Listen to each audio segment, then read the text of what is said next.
Hello friend, તો તમારું સ્વાગત છે મારા રસોડામાં. તો અવનવી વાનગી જોવા માટે ચેનલને સબસ્ક્રાઈબ કરો. જો મારો વિડીયો ગમે તો વિડીયોને લાઈક કરો, શેર કરો, કમેન્ટ કરો. બાજુમાં રહેલ બેલ આઇકનને દબાવો, તેથી નોટિફિકેશન તમને રોજ મળતું રહે. આજે હું તમારી સાથે શેર કરીશ મિસળ પાવની રેસીપી. તો ચાલો શરૂ કરીએ રેસીપી. મહારાષ્ટ્રનું પ્રખ્યાત મિસળ પાવ બનાવવા માટે મેં 1 વાટકી મઠ પહેલાં જ પલાળી દીધેલા છે. તો મઠ આપણા એકદમ સરસ એવા પલળી ગયા છે. મઠને ધોઈ તેનું પાણી કાઢી અને મઠને આપણે બાફી લેશું. તેમાં આપણે સ્વાદ પ્રમાણે મીઠું એડ કરશું. તો આ રીતે આપણે 5 થી 7 મિનિટ મઠને બફાવા દેશું. તેને આપણે 5 થી 7 મિનિટ માટે ઢાંકી દેશું. 7 થી 8 મિનિટ થઈ ગઈ છે, તો આપણે મઠને ચેક કરી લેશું.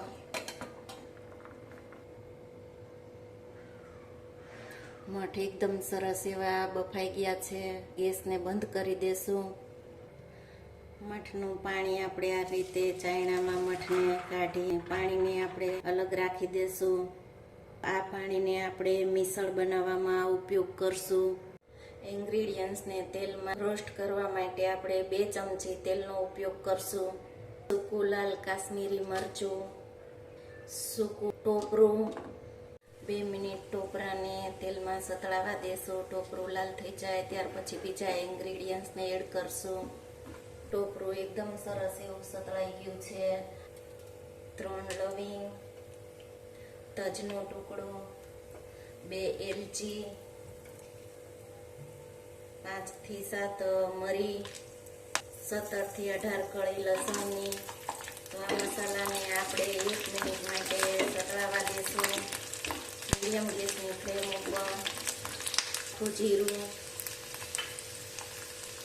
ધાણા, ઇંચ, આદુના ટુકડા, 2 ચમચી ખસખસના બી, 2 ચમચી તલ, કાંદા કટિંગ કરેલા. આ બધાને આપણે 1 મિનિટ માટે તેને સાતળી લેશું.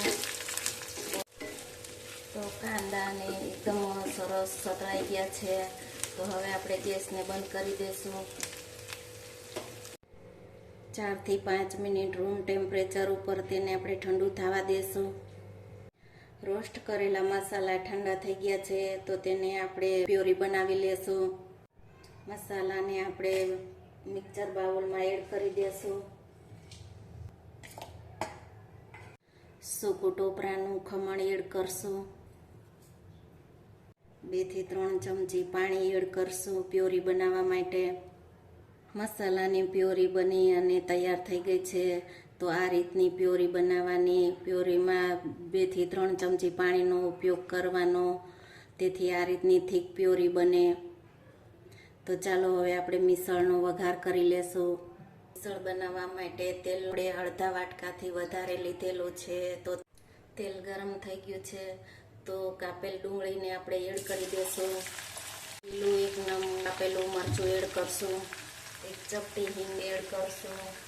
તો 1 મિનિટ આપણે કાંદા સતળાવા દેશું તેલમાં. જો તમે તેલનો ઉપયોગ ઓછો કરવા માંગતા હોય તો તમે કરી શકો છો.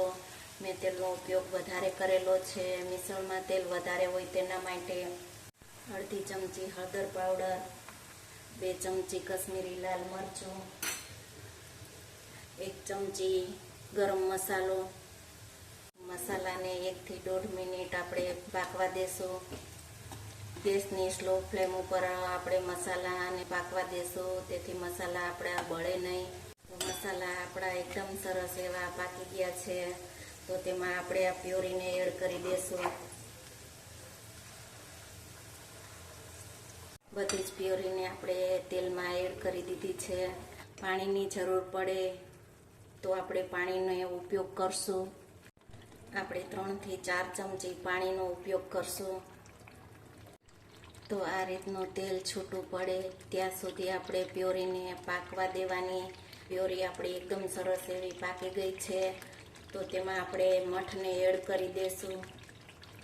આપણે આ બાફેલા મઠ છે તેને આપણે તેમાં જ એડ કરી દેશું. અને આપણે 1 થી 2 મિનિટ ચડવા દેશું. આપણે બાફેલું પાણી હોય તેને અલગ કાઢેલું છે, તે પાણીને એડ કરશું. આપણે મિસળ બાફી અને પાણીને અલગ કાઢી લીધેલું હતું તે જ પાણીનો ઉપયોગ કરશું. આપણે વધારે જરૂર પડશે તો અલગથી પાણી એડ કરશું. તીખાશ ઓછી લાગે તો આપણે ઉપરથી એડ કરી દેશું. તો તીખાશ તમે તમારા ટેસ્ટ પ્રમાણે કરી શકો છો. મીઠું આપણે સ્વાદ પ્રમાણે એડ કરશું. અડધી ચમચી ખાંડનો ઉપયોગ કરશું. અડધા લીંબુનો રસ એડ કરશું. તો મિસળને આપણે 7 થી 8 મિનિટ આપણે તેને પાકવા દેશું. તેલ ઉપર આવી જાય આ રીતનું, એટલે આપણું મિસળ એકદમ સરસ એવું બની અને તૈયાર છે. મહારાષ્ટ્રનું પ્રખ્યાત કોલ્હાપુરી મિસળ જો તમે આ રીતે એકવાર બનાવશો તો તમે પાઉંભાજી ભૂલી જશો.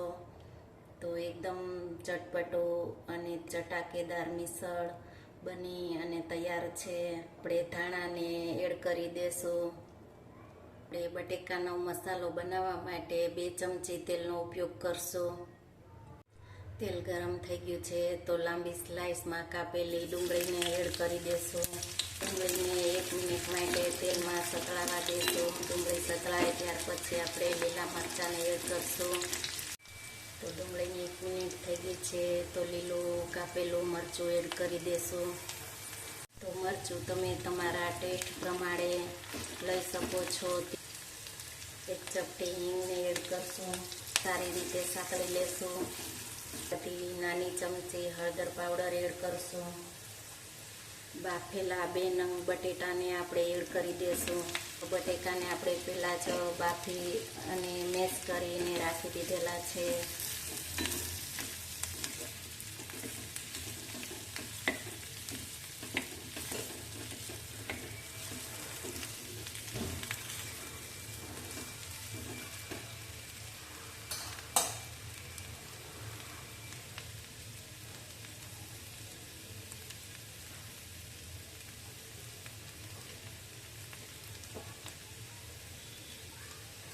મીઠું સ્વાદ પ્રમાણે એડ કરી. આપણો બટેકાનો મસાલો બની અને તૈયાર થઈ ગયો છે. કોલ્હાપુરી મિસળ પાવ બની અને તૈયાર છે. તો ગરમા ગરમ સર્વ કરી લેશું. બટેકાનો મસાલો એડ કરશું. ઉપરથી આ રીતનું ચવાણું એડ કરશું. જો મિસળ પાવની રેસીપી ગમે તો વિડીયોને લાઈક કરો, શેર કરો, કમેન્ટ કરો અને બાજુમાં રહેલ બેલ આઇકન દબાવો, તેથી નોટિફિકેશન તમને રોજ મળતું રહે. એકદમ ટેસ્ટી અને ચટપટું મિસળ પાવ જો આ રીતે બનાવશો તો તમે પાઉંભાજીને ભૂલી જશો. પૂરી મિસળ આપણું એકદમ ટેસ્ટી અને ચટપટું બની અને તૈયાર છે.